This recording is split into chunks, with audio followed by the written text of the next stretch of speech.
Hey everyone. So we've seen now how to, break stuff up in interesting ways, be it wood or be it stone-like materials. But we haven't talked about yet how to make this more interesting in terms of how it breaks up. All the pieces completely break up. There's no connection between. We will look in a whole chapter next, in the constraints chapter, how we can glue those things together in a more complex way.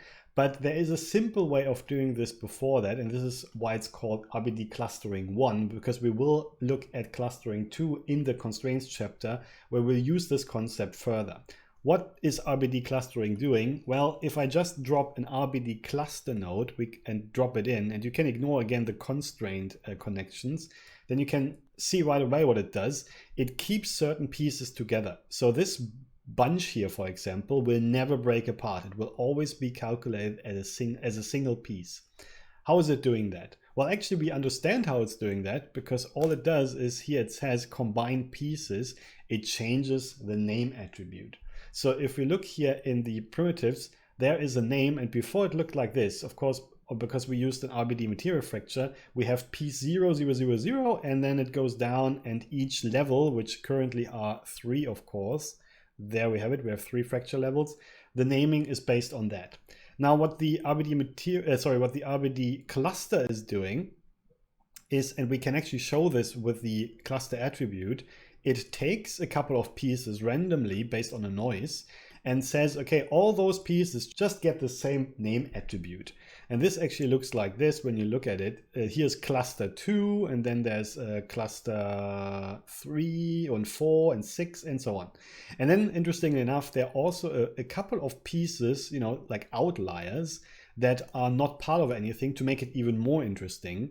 And this is actually what you find down here, random detach. So you can increase the amount of pieces that should be completely disconnected. Like, some pieces will always break off.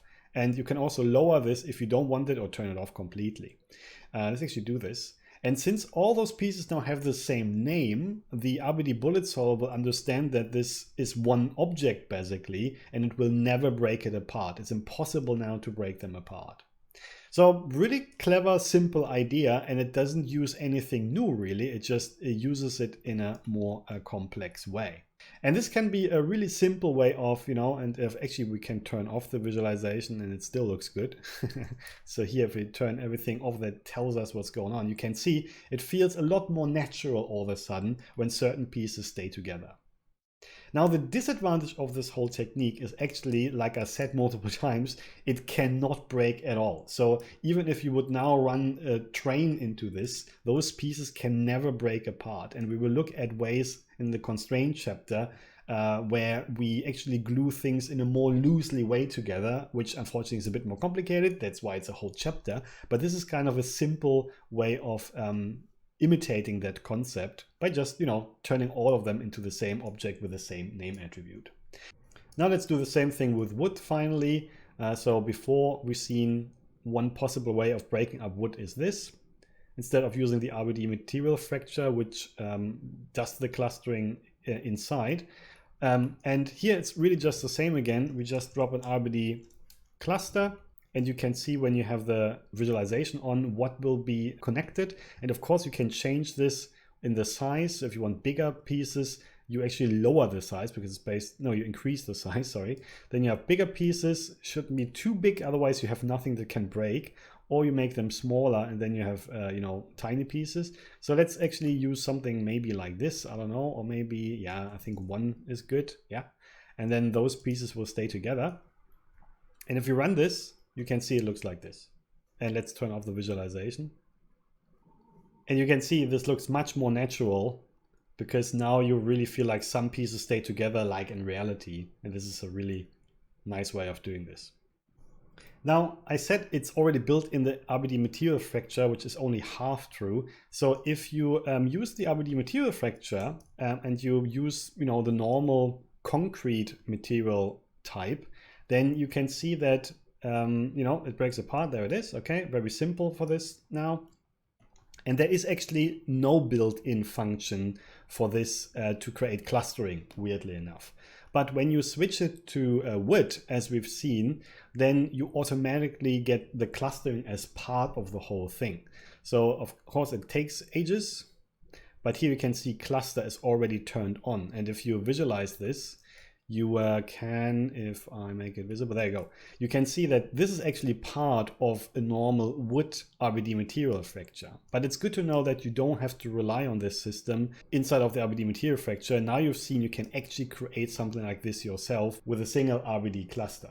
So that's the RBD cluster, easy to understand. All it does is it changes the name of your pieces to give a couple of them the same name, and that means they cannot disconnect.